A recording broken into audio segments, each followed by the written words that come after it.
Aujourd'hui, notre exploration approfondie s'attaque à un dossier qui est franchement monumental. Ah ouais, le fameux numéro 17. C'est ça, le numéro 17 de la série de Block News, celle qui s'appelle «Ils ont prédit le futur». Et pour ceux qui nous écoutent, il faut savoir que les rédacteurs ont croisé des sources hyper denses pour faire ça. Oui, on parle des récents rapports d'Oxfam pour l'année 2025, des données du Forum économique mondial et même des études super techniques du MIT. Exactement. Et la mission de notre analyse aujourd'hui, elle est fascinante. On va essayer de comprendre comment un cinéaste de la République de Weimar a pu, genre il y a presque un siècle, cartographier à l'avance l'architecture sociale, technologique et morale de notre année 2026. Et l'œuvre en question, c'est Metropolis, le film muet de Fritz Lang sorti en 1927. Un film qui est d'ailleurs inscrit au registre de la mémoire du monde de l'UNESCO, quoi. C'est pas rien. C'est clair. Et pour vraiment saisir l'ampleur de cette prédiction, je pense qu'on peut commencer par se représenter une scène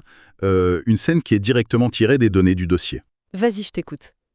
Alors on est à Brétigny-sur-Orge dans l'Essonne. Il est 6h15 du matin, un mardi de novembre.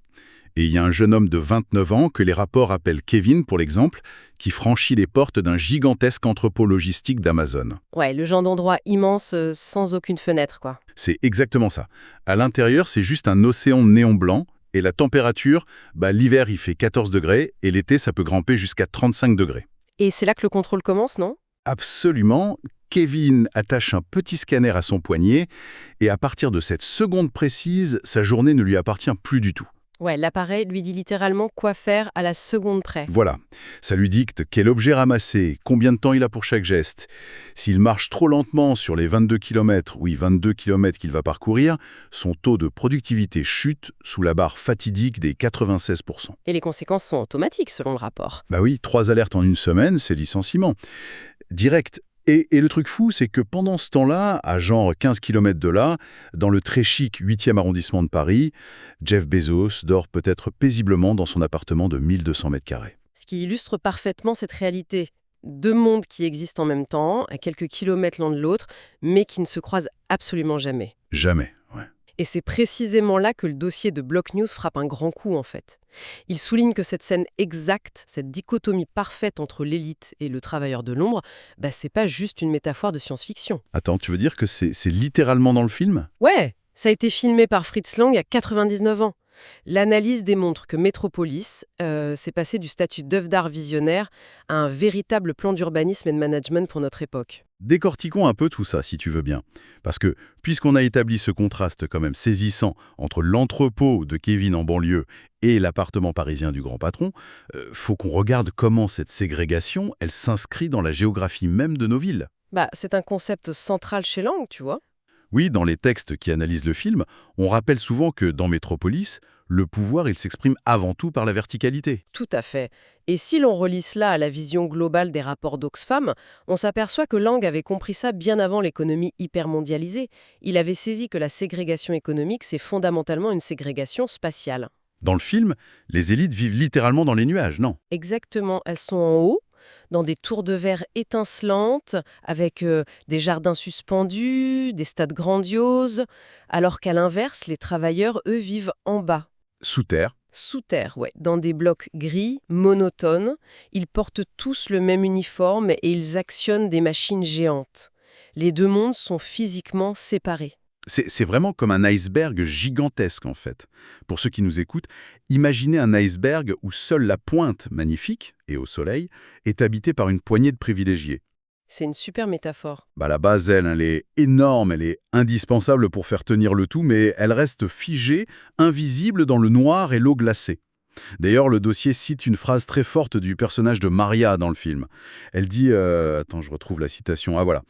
Les mains qui construisent la ville ne méritent-elles pas de voir la lumière du soleil? Et quand on regarde les chiffres de 2025, ça donne le vertige, quoi. Ah oui. 81% de la richesse mondiale captée par 1% de la population. C'est ça. Le patrimoine de Bezos, les rapports l'estiment à 322 milliards de dollars. Pendant que notre préparateur de commandes à Brétigny gagne quoi 23 800 € par an? Un facteur de 1 à 13 000. C'est délirant. Mais au-delà de l'argent, c'est vraiment la géographie qui intrigue dans cette analyse. Oui, l'urbanisme. Le rapport explique que les grandes entreprises logistiques ne s'installent pas n'importe où. Elles ciblent des zones périphériques souvent défavorisées, genre Brétigny-sur-Orge, Moissy-Cramayel, ou l'ancienne zone industrielle du Beaumarais à Calais. Et ça, c'est purement financier, j'imagine. Complètement. Le foncier ne coûte rien, il y a plein d'aides fiscales, et surtout, il y a une main-d'œuvre captive qui n'a pas accès au centre d'opportunité. Bah oui, parce qu'avec l'explosion des prix de l'immobilier, les travailleurs ont été chassés des métropoles. C'est ça, aujourd'hui, ils doivent traverser des centres-villes hyper riches qu'ils ne peuvent plus se permettre d'habiter, juste pour aller s'enfermer dans ce que Block News appelle les sous-sols logistiques. Ce qui amène une question évidente. Si ces travailleurs sont exilés dans ces entrepôts super loin des centres de décision, qui les dirige au quotidien? Ah. Parce que dans l'entrepôt de Kevin, tu n'as pas un patron en costume qui se promène dans les rayons pour vérifier que tu travailles bien. Non, clairement pas. Et là encore, le parallèle avec le film est frappant. Dans Metropolis, il y a cette scène incroyable où Fredder, le fils du patron, descend dans les souterrains et fait une hallucination terrifiante. La fameuse séquence de la machine Dieu, ouais. Exactement. Schrader voit un accident causé par l'épuisement d'un ouvrier et sous le choc, il voit la machine se transformer en Moloch. Moloch, la divinité antique à qui on sacrifiait des enfants, c'est ça. Exactement, il voit la machine avaler les corps des travailleurs dans les flammes.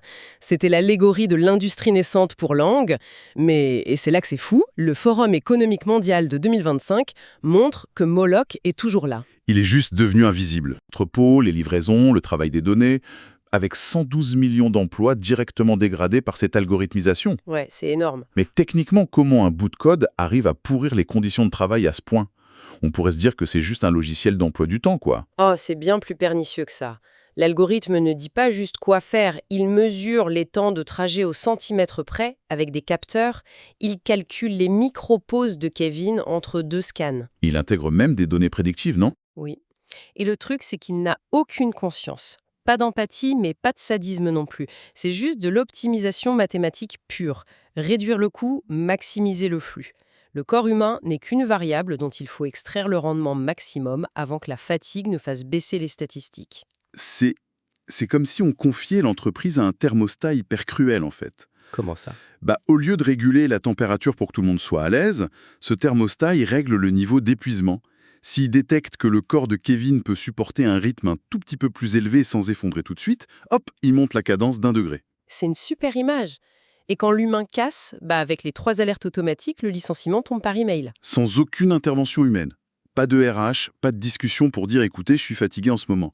Rien. Le Forum économique mondial décrit ça comme une dévotion sacrificielle. L'humain donne son corps, et s'il ne donne plus assez de data, il est détruit en tant que variable jetable. Eh bien, c'est là que ça devient vraiment intéressant. Parce que logiquement, la question qui suit, c'est qu'est-ce qui se passe quand le corps ne peut vraiment plus suivre ? Quand le fameux thermostat algorithmique va trop loin. Voilà. Et la solution de l'élite à ce problème, elle a été pensée il y a 99 ans aussi. C'est l'humain synthétique. Le Machine and Mensch, dans Metropolis. L'homme-machine fabriqué par le scientifique Rodvang. Et ce qui est fou, c'est que Lang a imaginé ça comme une technologie purement mécanique, conçue pour imiter la vie, pas comme un truc magique. Et les index de l'IA du MIT de 2025 montrent que c'est devenu une réalité industrielle. On parle de plus de 500 000 robots humanoïdes déployés ou en test avancé aujourd'hui. Absolument. Les fameux modèles Tesla Optimus, Figure AI ou le nouvel Atlas de Boston Dynamics. Mais attends, jusqu'à récemment, on disait toujours que la dextérité fine, genre attraper un paquet bizarre avec la bonne force, c'était impossible pour un robot. Comment ces machines menacent-elles Kevin aujourd'hui ? Grâce au réseau de neurones profonds, le rapport du MIT détaille qu'on ne programme plus ces robots geste par geste. Ils apprennent par imitation dans des simulations. Leurs capteurs tactiles s'ajustent en temps réel. Avec un taux d'erreur inférieur à 3%, précise le dossier. C'est ça. Et le point crucial, c'est que ces machines à des millions de dollars ne sont pas faites pour remplacer les PDG ou les ingénieurs. Elles sont conçues pour les souterrains de l'économie. Elles remplacent le travailleur manuel du bas de l'échelle. C'est le grand paradoxe technologique, quoi. Pendant des années, la culture pop nous vendait l'idée que les robots allaient faire la vaisselle pour qu'on puisse écrire de la poésie. On en est loin, hein ? Ah, bah oui. La réalité, c'est qu'on demande aux humains de bosser comme des machines dans des hangars, pendant que les consortiums comme OpenAI, Microsoft et Amazon financent des humanoïdes pour les remplacer sans même les prévenir. C'est un point central de l'analyse. Cette décision, elle se prend tout en haut des tours de verre. La technologie n'est pas neutre, elle reflète juste le rapport de force entre ceux qui la détiennent et ceux qu'elle va remplacer. Faut aussi contrôler les esprits. Et Lang avait même anticipé notre arme de désinformation ultime. Ce qui est fascinant ici, c'est vraiment la scène de la fausse Maria. Ah oui, explique-nous ça. Dans le film, le despote John Fredersen demande qu'on donne au robot les traits exacts de Maria. La vraie Maria, c'est cette figure pacifique que les ouvriers adorent. D'accord. Et le but de Fredersen avec ce double, c'est pas de calmer le jeu. Il utilise le robot pour pousser les travailleurs à détruire leurs propres machines, ce qui finit par inonder leurs propres habitations. Il y a d'ailleurs ce moment génial dans le film où un ouvrier crie « Tu vis? Comment ça ?» Qui est-ce? La vraie Maria? C'est exactement l'angoisse qu'on a tous aujourd'hui devant une vidéo virale sur nos téléphones. C'est littéralement la définition du deepfake. Le fameux hyper-trucage, ouais. La technologie détaillée par le MIT, basée sur les réseaux antagonistes génératifs, les GAN. Deux algorithmes qui s'affrontent, c'est ça. Voilà. L'un crée la fausse image, l'autre essaie de voir si c'est un faux, jusqu'à ce que ce soit parfait. Et les chiffres font peur. Il faut 11 secondes de référence pour cloner une voix aujourd'hui. 11 secondes. Et 3 photos pour une vidéo, avec une précision de 95,9%. Et en 2024 et 2025, ces deepfakes ont inondé les élections aux États-Unis, à Taïwan, en Inde. Mais le dossier de Block News fait une remarque super importante. Le but de ces vidéos, c'est pas d'attaquer les puissants. Non, on ne fait pas de deepfake de Jeff Bezos pour nuire à Jeff Bezos. L'objectif, tout comme dans Metropolis, c'est d'usurper l'identité de leaders locaux ou de journalistes de confiance pour retourner les communautés vulnérables contre elles-mêmes. C'est machiavélique, quoi. Complètement. Créer la confusion pour qu'ils inondent leur propre espace démocratique. Mais face à un tel niveau d'exploitation algorithmique, de ségrégation, on a tous ce réflexe d'espérer en saveur, un médiateur. Et même ça, les sources disent que c'est une illusion bien mise en scène. C'est la fin du film, ça. Freder, le fils, devient le fameux médiateur entre la tête, qui est le capital, et les mains, qui sont le travail. Lang a d'ailleurs fini par dire plus tard que cette fin était super naïve. Aujourd'hui, c'est le mythe fondateur des milliardaires de la tech, non? Ah oui, le discours du sauveur de l'humanité. Zuckerberg veut connecter le monde. Bezos finance Blue Origins pour sauver l'humanité en déplaçant l'industrie dans l'espace. Elon Musk avec SpaceX et Tesla qui se posent en rempart pour notre survie. Le fameux médiateur, oui. Mais attends, je me fais l'avocat du diable une seconde.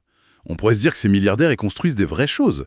Leurs fusées décollent, leurs voitures roulent, ils font vraiment avancer l'humanité entière, non? Ils essayent de relier les mondes. Cela soulève une question importante, que posent d'ailleurs les analystes. Les avancées existent, oui. Mais quand on regarde les conditions derrière ce spectacle du médiateur, la réalité est autre. C'est-à-dire? Les données sur les usines Tesla à Austin, par exemple, montrent des taux d'accidents de travail très élevés, avec des salaires sous la moyenne du secteur automobile. Chez SpaceX, les instances ont documenté des licenciements de gens qui voulaient juste se syndiquer ou critiquer la direction. Donc en public, on joue le fils bienveillant, Freder, mais en coulisses, on reste Joe Fredersen, le grand patron impitoyable. Exactement. Le rôle de sauveur est un récit marketing. Ces initiatives technologiques ne changent absolument rien au système de ségrégation de base, ni aux droits des travailleurs dans les souterrains de l'économie. C'est fou à quel point l'alignement est parfait. En fait, la synthèse globale de ce dossier, c'est que Metropolis n'a pas juste prédit les villes intelligentes ou l'IA. Non, il a cartographié l'architecture morale du capitalisme de notre époque. Sans ordi, en 27. L'algorithme, le deepfake, le robot, rien n'est neutre. Tout est optimisé pour des intérêts particuliers. Et la réalité tragique, c'est que Kevin Abretini, il vit littéralement dans un documentaire tourné il y a 99 ans. Sauf que lui, contrairement à un spectateur au cinéma, il ne peut pas mettre sa réalité sur pause ou sortir de la salle. C'est clair. Et ça m'amène à une dernière pensée, un peu provocatrice pour ceux qui nous écoutent. Vas-y. Si une œuvre de fiction muette des années 20 a pu cartographier avec une précision aussi clinique nos luttes sociales et notre urbanisme du XXIe siècle, on doit se demander quelle œuvre de science-fiction, obscurement publiée aujourd'hui, est secrètement en train de rédiger les lois, le marché du travail et les villes de l'année 2126. C'est une excellente question à se poser pour cultiver son esprit critique face à tout ce flux d'innovation. Absolument. Merci d'avoir suivi cette plongée dans les rouages invisibles de notre présent. Et on se retrouve très bientôt pour une nouvelle analyse.